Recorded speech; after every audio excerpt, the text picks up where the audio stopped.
Hey everybody, welcome to What the Flick. Doing our looking recaps, doubling up this week. Looking for truth and looking for Gordon Freeman, Alonso, Bibbs. Hi. Let's take a quick look at a clip. Okay. You chose John. That's it. End of story. And no one got hurt. Where are you going? Richie needs help with something. Don't let this be a rebound thing. Especially not with Richie. Is that he around? Is that why you came in? Where is he? He's homesick. I just wanted to say that I'm sorry. Let's just go back to the city. That's all you're gonna say? I want to be a fun gay, and fun gays have parties, so this is my party! When I fall for someone, I fall hard, and I think I might have scared her. Yeah, you did. I like you, okay? I like you, and I want to see what you smell like in the morning. We talked about going back to Seattle. You basically just got here. It'd be better for us. For me. So the previous episode, another kind of, for the most part, a two-hander, again, with Patrick and Richie. Patrick and I Richie. feel like we're going to get one of these every season. There's going to be one Patrick and Richie just hanging out, figuring out their feelings and finding out more about each other until they just fuck it, get married or something. that'll be the finale. Yeah, but they have such good chemistry together. No, and there absolutely. it was more interesting. Like, I really liked the episode in the first season, which was them on just one really elongated date. Yes. Because it was really sweet and it was romantic and you saw them feeling each other out and it just felt very natural. But here now there's so much that's unsaid. Sure. And there's so much baggage that even though it's functionally very similar, it's in reality it just feels that much more depressing and awesome. Right. Like, it was a really great episode. Yeah, I mean, it's interesting in yes, structurally it's the same thing, but because of how the show has evolved and the characters have evolved and things are changed, they're not just sort of spinning their wheels. Like, this is coming at it from a completely different place. And to be fair, it wasn't an entirely a bottle episode for them because we did get Augie and Eddie having their stuff going on as well. And Eddie is like my favorite human in real life or fiction at this point. He's such a rock star. Like, he's awesome. so ridiculously cool. His whole, like, he's, I don't know, I don't even know how to describe him. It's just like, he's just a badass. He's funny, he's smart, he's sexy in a very unusual way for me. you are man-crushing hard for I'm a straight man-crushing guy. hard on Eddie. Like, I would be like, yeah, I'll give that a shot. Sure, let's go, Eddie. Like, he's such a cool fruit who really knows where his towel is. I totally dig that guy. And I want him to, like, be cool. I don't know. It's interesting that the whole relationship between Eddie and Augie is kind of evolving into not unlike what we saw with Dom and Lynn, which is the protagonists of the show all seem to want serious relationships, and everyone else around them is like, nah, it is what it is. Yeah. You know, and it's just like, I don't know. It's interesting that there's such a consistency to their I hadn't thought about that, but you're needs. right. All three of them do seem to want more out of the relationship than their partners. I wonder if that's respective partners do. organic or if they feel that makes them more sympathetic protagonists. I don't know. I don't know what that's about. I mean, and it would be interesting maybe if one of them were the reverse, but you know, it's. Well, I feel like Augie was kind of playing with it in the last season, but now that he's lost his boyfriend, now that whole thing fell apart, it seems like he just really wants a real connection with people. He's like really connecting with Patrick again in a way he didn't get to last season because he moved out in like the first episode. Right.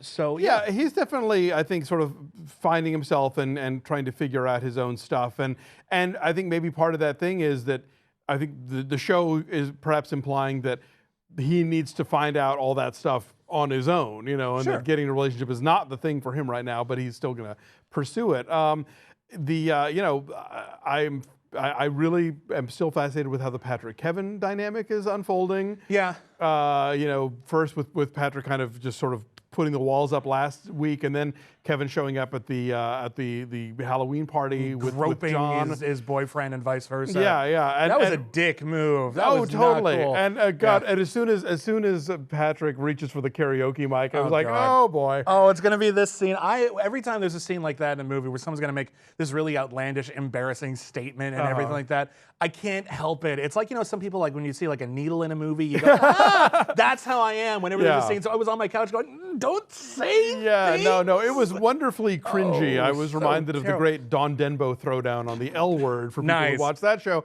But Yeah. good stuff. But I love that his friends were there enough to be like, to pull the plug on him. Pull the plug a little too late. Like, I don't know, if I were Kevin's boyfriend and like Patrick had said something like, yeah, and I just want to say, like, there was this one time at work when Kevin and I, and if I were the boyfriend, I'd be like, I want to hear the end of that sentence. Because at the end of that sentence probably isn't, we had a very casual conversation and went about our business. Like, there's probably something to that, and I kind of want to, maybe they didn't have an affair, but something happened. Like, I would want to know. That party, I love Halloween parties in TV shows. Oh, well, yeah, you know, the costume department was either begging for it or like, oh, fuck the Halloween episode. No, I'll bet they were fucking begging for it. Like, it was so much fun. Every costume was either cute or sexy or just have a lot of fun. I was pissed, frankly, that they couldn't think of like any character who would get Gordon Freeman. Well, no, the Richie's new boyfriend, the ginger, knew who Gordon Freeman was. Okay, yeah, but like, which I okay, thought was fine. hilarious. Just the one, but like seriously, it's like one step removed from Super Mario. Like seriously, Okay. people in that age dynamic know Gordon Freeman. At least more of them would.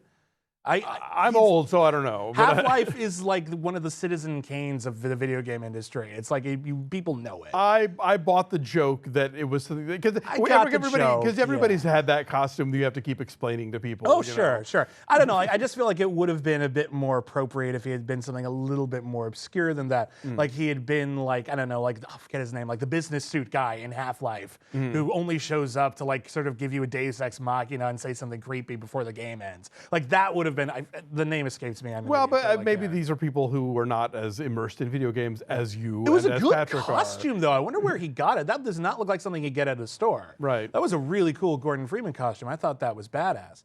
But yeah, so yeah. I've never been a Halloween gay personally, but I know there are a lot of gays who are very Halloween serious gay? about Halloween. I'm a Christmas gay, as we know. Yes, you're very well like. but yeah. Are there gays for every holiday? Are there Easter gays? Are there 4th of July gays? I mean, there are some in certain parts of the country. Like there are Easter sort of like parades with your dog, and you know. Yeah. And I know people who have a stunning array of like pastels in their sort of polo shirt collection. I'm not again one of those either. I stick to Christmas, but the Halloween gay is a thing. That's a Well, I need to go to more parties because that was an awesome party. all right. Well, I'm gonna have a summer knock ween yourself party this year, I think, for all my Gravity Falls friends. It's great. It's where you make jack-o'-lanterns out of watermelons. It's really cute. Okay. It's really cute. We got way off track. We did. Looking. I mean, it's just a damn good show. I like everything that's going on with Doris. Yes. In this season, she's still very much a supporting character, but every time Sure. she gets in the spotlight, she shines. And I like the idea that her relationship actually matters this season. That Yeah. she's not just there to sort of be the quippy best friend. Yeah. So that's kind of cool. And the whole thing with the chicken window is I don't know if that's brilliant or terrible. We'll see There's how a that lot. plays out. There's a lot of brilliant / terrible. But yeah, no. Anyway, 2 great episodes. Loving the series as always. Just a beautiful, dramatic exploration of young life and love. Trying to say something meaningful, but I can't. It's These are not just 2 going good anywhere. episodes. Do we think Kevin and John are really going to go to Seattle? I think they want to introduce that as a threat. I think if they do, they'll like go in like the season finale or something, or they'll come back for the season finale. If they go, at least one of them's coming back. Sure. Or they'll be on the verge of going, and then John finds out what really happened, and he goes on his own. It's gonna be like the ending of the first season of Felicity, where he's gonna have like an option to go with Richie to some big family thing or something, but then Kevin calls and says, "I need you," and then it cuts to looking, and it's just like, "Oh no, we have to wait till next season." And then we're gonna find out that he started to go to Richie, but then said, "Screw it, I'll go with Kevin," and then we'll never forgive him, and then Richie's gonna cut his hair, and we'll just lose all interest in the show. And they'll argue over who Felicity still hurts. Who took the I can't believe it's not butter. Felicity still hurts me. All right, so join us next week. I won't be here, but our special guest Louis Peitzman from BuzzFeed will be here to walk Bibbs through the gay stuff. Oh, but before I forget, the Truvada discussion. Yes, we finally started having it. I told you the Truvada discussion conversations have been happening, and this show gave us one. And that's kind of what they're all like. They're a little awkward and a little depressing, and eventually no one agrees on anything, and we change the subject. Okay, good. So, kind of like what we did. Okay, well that's played fair. looking.